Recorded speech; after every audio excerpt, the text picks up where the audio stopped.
Rain hammered against the cracked windowpane, turning the world outside into a blur of gray and silver.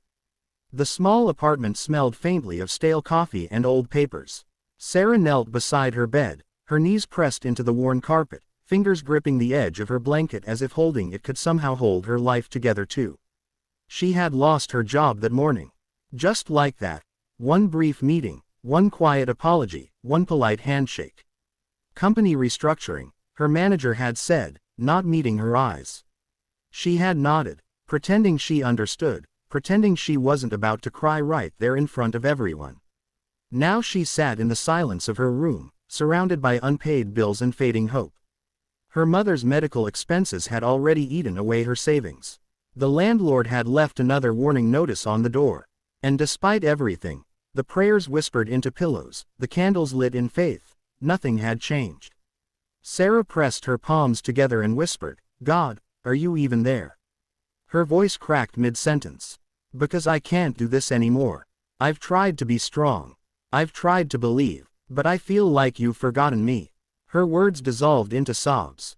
The sound echoed off the walls, swallowed by the storm outside. Lightning split the sky, flooding the small room with white light. For a second, Sarah's gaze fell on the tiny cross sitting on her nightstand. It was her mother's, a thin silver chain with a small, tarnished pendant that had hung around her neck every Sunday for decades. Her mother used to whisper prayers over it before tucking it beneath her blouse, saying, "Faith doesn't remove the storm, honey. It just keeps you from drowning in it." Sarah reached for it now, running her thumb over the cool metal. The edges were worn smooth from years of use. She wanted to feel something: comfort, presence, reassurance, but all she felt was the heavy ache of emptiness. She lay back on her bed, staring at the ceiling. The rain had become a steady rhythm, almost like a heartbeat. Her eyes stung from crying. She thought of her mother lying in that hospital bed, hooked up to tubes and monitors, her once bright voice reduced to whispers. "I can't lose her too," Sarah murmured. "Please, just give me a sign." As if in answer, her phone buzzed. The sound startled her. She wasn't expecting anyone. Wiping her eyes, she reached for it. A new message. Unknown number. No profile picture. "Don't give up. I am with you." Sarah blinked. Her first thought was that it had to be a mistake. Maybe someone sent it to the wrong number. But there was no thread of previous messages, no name attached, no timestamp delay. Just those 6 words glowing against the darkness. She sat up slowly, heart pounding. For a long moment, she just stared at the screen. "Who is this?" she typed, her fingers trembling. No response. She waited a few minutes, checking her signal, refreshing her messages, even reopening the app. Nothing. Finally, she exhaled sharply and set the phone aside. "Great," she muttered. "Now I'm imagining things." But as she lay back down, something deep inside her shifted, just slightly. Like a candle flickering back to life in a room she thought had gone dark forever. That night, she dreamed. She was walking through a forest drenched in rain. The trees loomed tall and black, their branches twisting into claw-like hands. A storm roared overhead, tearing leaves from their roots. The ground turned to mud beneath her feet. She stumbled forward, shivering, searching for any sign of light. Then, through the chaos, she saw it. A faint glow in the distance, golden and steady. She pushed toward it, slipping, falling, crawling on her hands and knees. The wind screamed, the thunder crashed, but the light stayed. When she reached it, she saw a hand, warm, strong, reaching out toward her. "Come," a voice said. And she did. When Sarah woke, dawn was breaking. The rain had stopped. Sunlight spilled through the curtains in soft, pale streaks. She sat up, her heart still racing from the dream. Her room felt different somehow, lighter. That's when she noticed something new on the nightstand. A small folded piece of paper lay beside her mother's cross. Her brows furrowed. She was sure it hadn't been there before. With cautious fingers, she picked it up and unfolded it. Her breath caught as she recognized the handwriting, delicate, looping cursive. Her mother's. "When you feel alone," the note read, "remember, he walks beside you." Tears welled up instantly. She hadn't seen that note in years. Her mother used to tuck little messages like this into her lunchboxes when she was a child. But she hadn't written one since getting sick. How did this even get here? Sarah whispered. She pressed the paper to her chest, and for the first time in months, the heavy silence around her didn't feel like abandonment. It felt like presence, quiet, strong, and close. Later that day, she drove to the hospital to visit her mother. The antiseptic smell of the ward always made her stomach twist. Machines beeped rhythmically. Her mother lay still, her breathing shallow, skin pale as snow. The doctor took her aside and spoke gently, eyes full of sympathy. "The new medication isn't helping," he said. "You should prepare yourself. It could be soon." The words hit her like a slap. Sarah sank into the chair beside her mother's bed, her hands shaking. "Mom," she whispered, "I don't know what to do anymore." Her mother's eyes fluttered open. A weak smile curved her lips. "Then stop trying to do it alone, sweetheart." At that moment, Sarah's phone buzzed again. Slowly, she pulled it out of her pocket.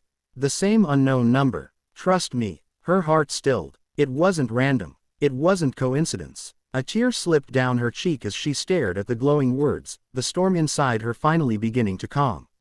For the first time in months, Sarah didn't feel afraid. Days turned into weeks, yet the echo of that message, "Trust me," stayed with Sarah like a heartbeat. Her mother's condition continued to decline, each hospital visit more difficult than the last. But something inside Sarah had changed. The fear that once gripped her chest like a vice had loosened its hold.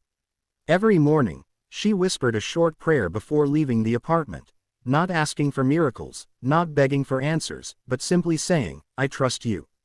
The city outside still looked the same, gray skies, hurried faces, the same people lost in their noise and worry, but Sarah noticed little things now. A stranger offering their umbrella to an old woman. A child laughing in the rain. A nurse humming a hymn in the hallway as she changed IV bags. The world hadn't grown brighter, her heart had. One night, Sarah arrived at the hospital just as visiting hours were ending. The nurse smiled and let her slip in quietly. Her mother was asleep, her chest rising and falling under the soft hum of machines. Sarah pulled up a chair beside her bed, brushing stray strands of gray hair from her mother's forehead. "Hey, Mom," she whispered. "It's me." No answer, but she continued talking anyway, about how she'd started cooking again, how she'd applied for a new job at a community center, how she'd seen a rainbow that morning. "I think," she paused, her voice trembling, "I think I'm learning to stop being afraid." The only reply was the steady rhythm of the heart monitor.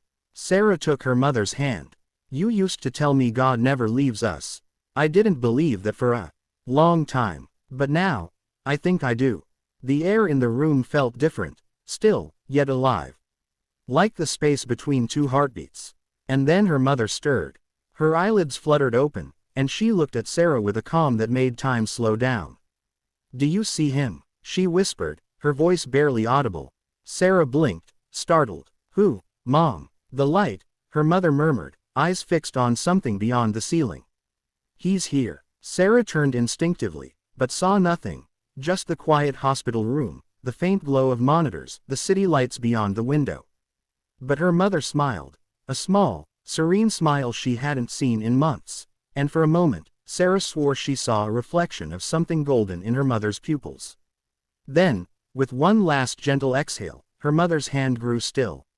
The monitor beeped once, then silence. Sarah froze. Tears spilled down her cheeks as nurses rushed in, checking vitals, calling codes, doing what they were trained to do, but she knew. Deep down, she already knew. She sat there, holding her mother's hand, whispering through her sobs, "It's okay, Mom. You can rest now, you're home." A soft breeze brushed her hair, though the windows were closed. She felt warmth at her back, wrapping her in something she couldn't see but could feel, like the gentlest embrace. It wasn't grief alone, it was peace. Real, unshakable peace. In that moment, Sarah didn't question. She didn't demand proof. She simply whispered, "Thank you." The following weeks were a blur of arrangements, condolences, and quiet evenings alone. The apartment felt emptier than ever, yet not hopeless. The same cross still hung from her nightstand, and sometimes, when the light hit it just right, it shimmered as if alive. One afternoon, as she packed her mother's things, she came across a small Bible, edges worn soft by years of use. Inside, Tucked between the pages of Psalm 46, she found another handwritten note. Be still, and know that I am God. Sarah closed her eyes, pressing the note to her heart. You knew I'd need this, didn't you? She whispered. The next week, she got a call from the community center, the job she'd applied for. They offered her a position helping organize outreach programs for families in need. The pay wasn't much, but she didn't hesitate for a second. She accepted. Working there brought a new kind of purpose. She met people who had lost everything: homes, loved ones, hope, yet somehow, they smiled again when someone simply listened. Sarah didn't preach, didn't try to convince anyone of anything. She just shared her story. How, in her darkest night, a message had found her. One evening, as she was leaving the center, a woman sat crying on the steps outside. Sarah approached her gently. Are you okay? The woman shook her head, tears streaking her face. No, I've lost everything. I don't even think God knows I exist anymore.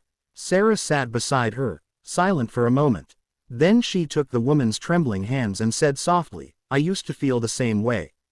But you're wrong about one thing. The woman looked up. He knows you, Sarah said. He's with you, right now, even in this. The woman's eyes filled with tears, but her breathing slowed. For the first time, she looked less afraid. That night, as Sarah walked home under a sky full of stars, her phone vibrated in her pocket. She hadn't received anything from that mysterious number since the hospital. For a moment, she hesitated, her breath catching. She unlocked her phone. The message glowed softly on the screen. My child, I never left. Her knees went weak. She sat down on the curb, covering her mouth with trembling fingers as tears streamed freely. The timestamp on the message made her heart race. It was the exact time her mother had taken her last breath. Sarah smiled through her tears, whispering, I know. The city lights shimmered around her like stars fallen to earth. She felt it again. That same warmth, that same peace that had held her mother in her final moments. From then on, she didn't ask for signs. She didn't need to. She had learned that faith wasn't about seeing, but trusting, even when the road was dark. And sometimes, when she sat quietly at night, the phone would buzz again with no message, just a faint glow on the screen, and she'd smile, knowing that somewhere, beyond all understanding, a voice still whispered, I am with you. And Sarah would answer softly, I know, Lord. I know.